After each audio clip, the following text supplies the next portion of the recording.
माझे नाव स्नेहा किशन जाधव आहे। आज मी तुम्हाला छत्रपती शिवाजी महाराजांबद्दल 2 शब्द सांगणार आहे। ते तुम्ही शांत चित्तेने ऐकून घ्यावी ही माझी नम्र विनंती।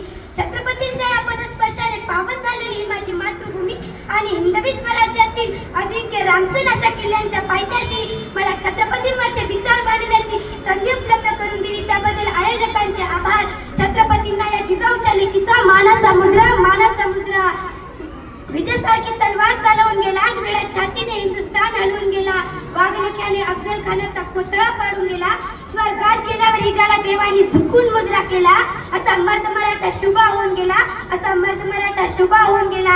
आज या मातीमध्ये जन्म घेतलेल्या लेकराला सांगावे लागत नाही की छत्रपती शिवाजी महाराज कोण होते, कारण ते जन्मताच तिथल्या मातीने त्यांच्या मनामध्ये शिवराय हे नाव कोरून ठेवलेले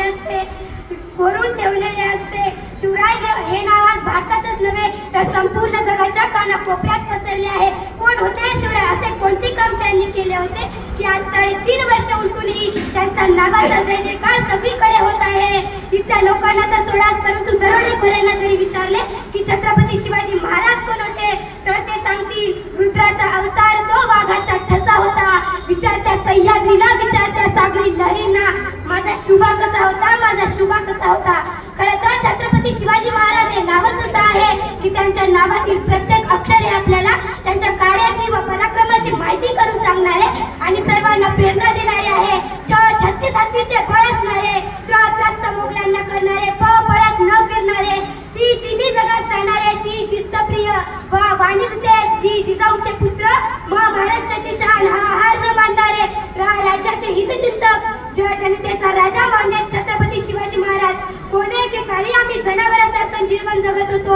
आमच्या देहावर देखील अधिकार राहिला नव्हता। जनावर आणि माणसं तर दूरच, इथल्या मंदिरातील देव देखील इथे सुरक्षित राहिला नव्हता। त्या दरम्यान सिंदखेडचे राजे लखोजी जाधव यांची कन्या म्हणजे साक्षात दुर्गा भवानी रणचंडी जशी जिजाऊ यांचा विवाह सोडीस तोड देणाऱ्या निजामशाहीचे थोर सरदार मालोजीराजे भोसले यांचे सुपुत्र शहाजीराजे भोसले यांच्याशी विवाह झाला। त्यावेळी महाराष्ट्रात 5 सुलतानी सत्ता राज्य करीत होत्या। त्यांच्या आपापसात लढाई व्हायच्या, त्यामुळे महाराष्ट्राचे मोठे नुकसान व्हायचे, मराठी सैनिक नाहक मारले जायचे। अशा या परिस्थितीत महाराष्ट्राच्या भूमीला हवा होता एक झंकार, झगमगता पेटता अंगार। अखेरती वेळ आली, सह्याद्रीची घटना झाली। फाल्गुन वद्य तृतीया 1551, 19 फेब्रुवारी 1630 रोजी जिजाऊची पुण्याई आली होती फळाला, कारण जनतेचा राजा पोशिंदा शिवबा जन्मला। अरे माझा राजा जन्मला, माझा शिवबा जन्मला, दीनदलितांच्या कैवारी जन्मला, दुष्टांचा संवारी जन्मला। अरे माझा राजा जन्मला, माझा शिवबा जन्मला। गेल्या कित्येक वर्षापासून अंधारात साच पडणाऱ्या या महाराष्ट्राच्या भूमीवर जणू प्रकाशाचे किरण पसरू लागले। शिवरायांचा जन्म झाला, शिवराय जिजामातेच्या संस्काराखाली हळूहळू वाढू लागले।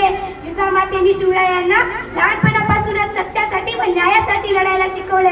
जर कोणी चुकत असेल तर त्याला सत्याची वाट दाखवा, जर कोणी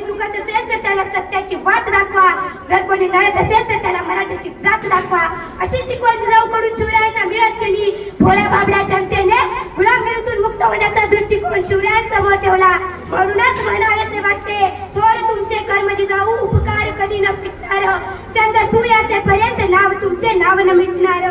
अशा या वीर मातेने घडविलेला कसा असेल तो पुत्र, कसा असेल तो राजा, कसे असेल ते राज्य, कसे असतील ते छत्रपती। अहो शिवछत्रपती म्हणजे मावळ्यांचा बेड, शिवछत्रपती म्हणजे मनगटातले बळ, शिवछत्रपती म्हणजे तलवारीची धार, शिवछत्रपती म्हणजे छातीवरचा वार, शिवछत्रपती म्हणजे मनामनातले धैर्य, शिवछत्रपती म्हणजे छातीवरचे शौर्य। एवढे बोलून मी माझे भाषण संपविते। जय जिजाऊ, जय शिवराय।